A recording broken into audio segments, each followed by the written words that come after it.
What's up, y'all? Welcome to another episode of Crown by Kenzie. Baby, Marvin Sapp has finally broken his silence on the Rickey Smiley Morning Show. And trust me, he had a lot to say. And to some of you guys too, your critics out there. Y'all, this whole situation has had the internet in a frenzy for the past few days. And trust me, when I say he had a lot to say, he had a lot to say. And he'd also left a message for all the haters out there. But before we get into all of the tea, grab your glasses because it's time for another episode or another round of Cocktails with Kenzie. Except I'll be drinking water tonight. Let's go. I'll see you on the other side of the intro. Hey, what's up, everybody? Before we get into this next video, I wanted to take a moment to thank all of my crowned kings and queens for supporting Crowned by Kenzie. Your support has meant the absolute world to me. And to all of my new viewers, by the end of the next video, make sure you as well subscribe, comment, like, and hit that notification bell so that way you too can become one of our crowned kings and queens. Now, before we go, cheers to all of you guys. Now get into this intro, and I'll see y'all in the next video.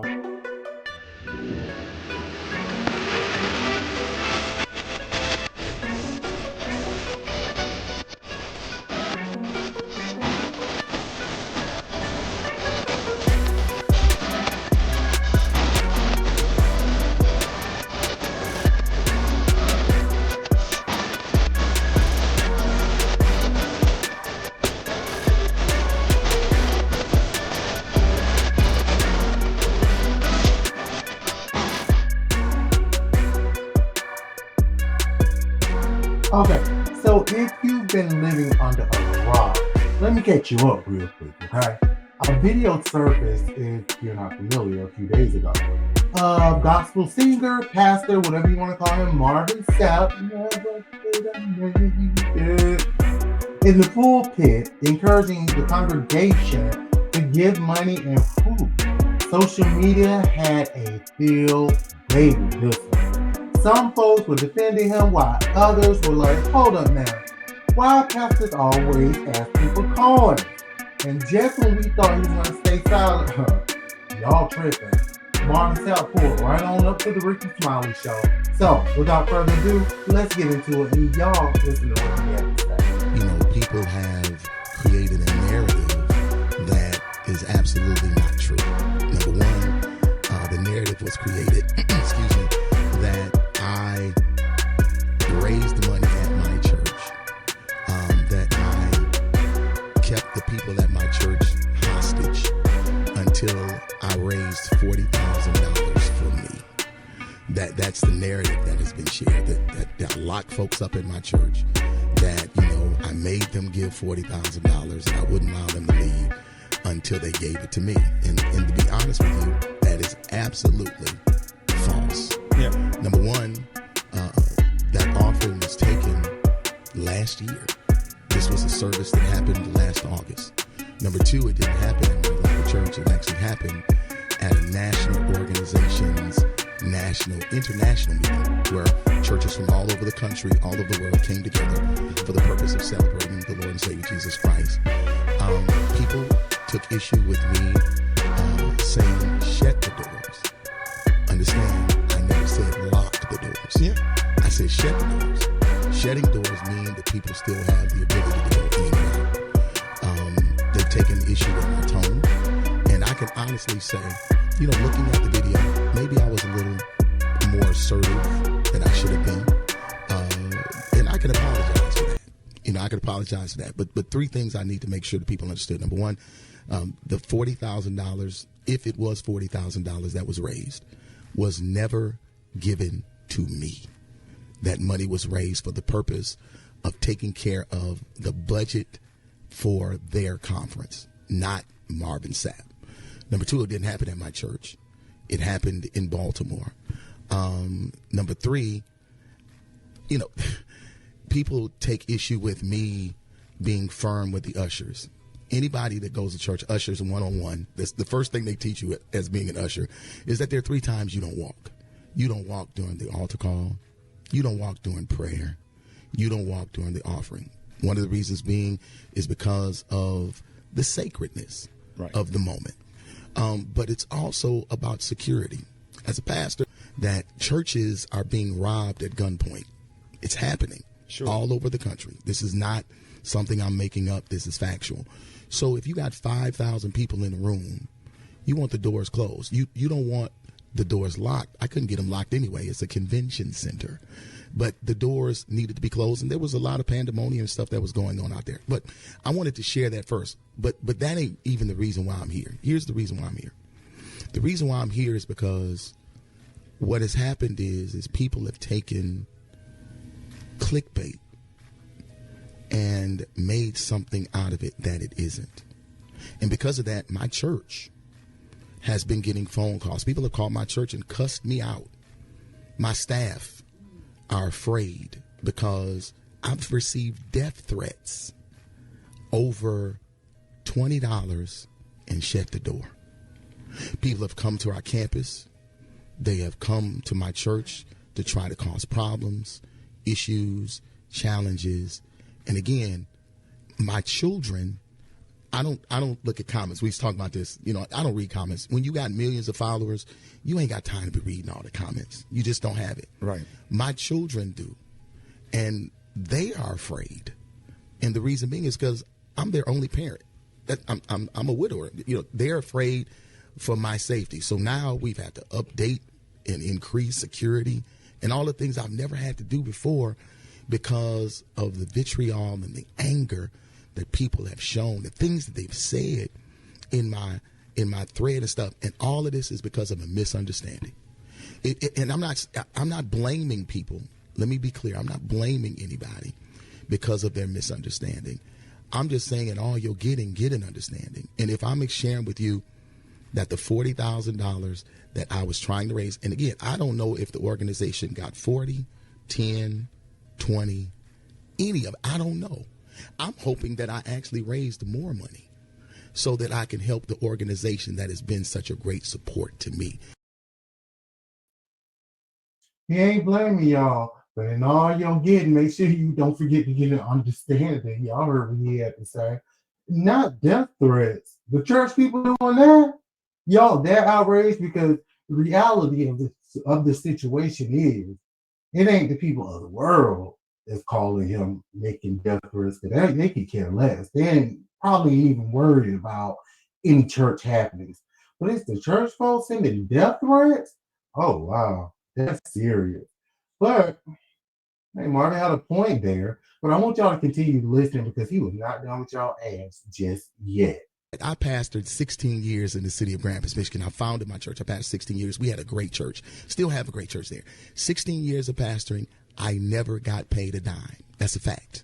16 years. You can call the church. You can ask them. I pastored the Lighthouse for Life Center Church in Grand Rapids, Michigan for free for 16 years. 9 years of those 16 years, I gave a minimum of $30,000 a month to my church. Wow. 30 grand a month to my church to ensure that the church could go forward. We had a lot of stuff. I had a college campus that we had bought. We had 3 other campuses, and my membership had dwindled after my wife had passed because I had to travel more in order to take care of me and my kids. Right. So, my membership, it dwindled, but we never lost anything. And as a matter of fact, this is factual. The day I announced the new pastor, I burned the mortgage of the church. When I left Grand Rapids, I left my church not only debt-free, but I left them with 6 figures in the bank and put a brand new pastor in and walked away and moved to Texas. I'm not trying to take advantage of people. That's never been my passion. I'm serious about ministry. And let me go one step further. There's a whole lot of other pastors around here that are doing the same thing. Most pastors in America are bivocational, meaning they have jobs outside of their churches. The average church size in America is only 75 people. Look it up. It's factual. So we're not getting rich off the church. I am bivocational. I'm a W-2 employee at my church. I have a syndicated radio show that I do every week to over 60 different markets. I own real estate. I have mutual funds. I have annuities. I have stocks. I play the market. I took my money and I didn't trick it. Money that you made from money that I made from music, records. from hit records. I'm one of the only gospel artists with billions of streams. And you tour. And I tour. I just came off of a tour. Sure. That I made tons of money on. And I'm at the crib right now chilling because I don't have to go on tour. I can wait and do my next date. Basically, you saying all that to say you don't need no $40,000. I don't. Got it. And I will take it if they gonna give it to me. But Right. I did not raise this money for the premise and purpose. And that was of a coming to program me. that helped you get to where you They are. gave me a platform. This organization is an organization I grew up in. It's a church organization I grew up in, and I'm appreciative. The reason why I'm gonna bring up the organization because it ain't none of y'all business. But the point is these people gave me a platform, man, and the reason why I'm known today is because of the opportunities that this organization gave me. So for me to go back and be able to preach and raise Give back. finances and give back to them so that they don't have to go in debt. Listen, one of the most devastating things about this whole situation and circumstance is that I'm literally praying for all of those who have actually spread it. Like if I was a weak guy, if I was a very weak person with all of the things that people have said in my comments and stuff like that, that my members of my church have read, that my children have read, people commit suicide on stuff like this. Sure. From this type of attack.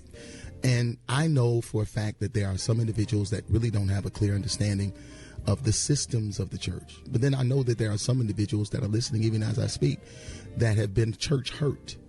And that's the reason why they have a certain level of vitriol and bitterness as it pertains to the church. This particular situation for me is a church hurting situation because I did something for the church, but I'm taking abuse because of it. I just want people to really understand that this is something that we shouldn't do. Make sure you do your due diligence. Make sure you check out everything first. Make sure that you examine the information with clarity and context before you begin to share it. You heard it here. Well, you heard it there. And shout out to the Rickey Smiley morning show for that interview. But boom, let's break it all down. Marvin basically said he's not apologizing. He doubled down. He did it for charity, in the name of charity. And what y'all didn't hear is he made it clear he did not take 1 red cent from that $40,000 or whatever it was, whatever the amount that came out. He didn't take 1 red cent for it.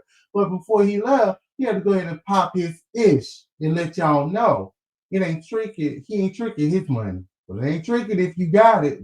That's what I heard in the streets. But I mean, now y'all listen. Do I think Marvin Sapp made some valid points? All jokes aside, yes. Okay.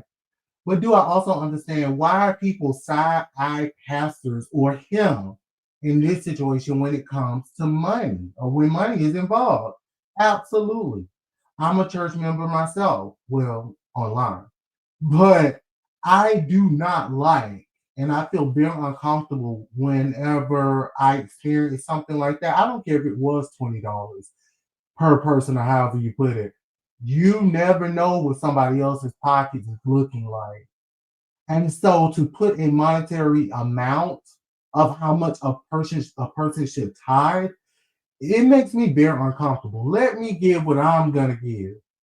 Because then when you do that, it to me, and I could be wrong, it's just my opinion, it makes people feel that it may put people in the situation to feel that if they do not give, let's say that $20, then God is not going to bless them. And that may not be true. So I think I get both sides of it, because let's keep it real. We've seen some folks in the church world take advantage before. We all have, and we all know some, yeah, that do. Anywho, so I want to hear from you. Do you think Marvin Sapp was justified in his response, or this is just another classic case of church folks doing too much? Drop your comments in the comments below, and let's talk about it.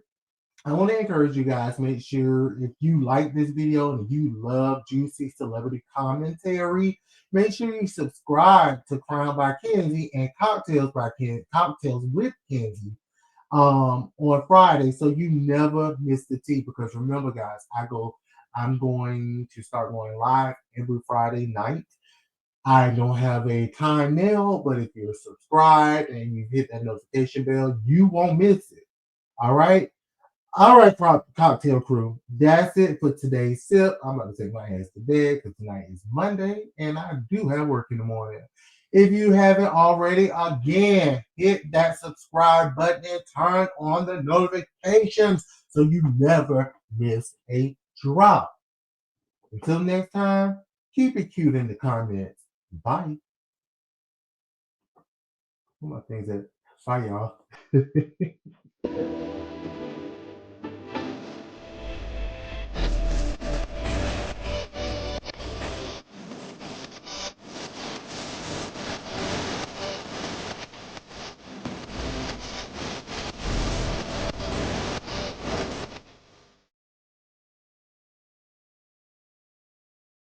Oops. Sorry, y'all.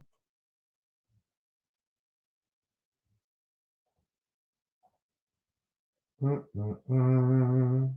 guess I want to let y'all go. Bye, y'all.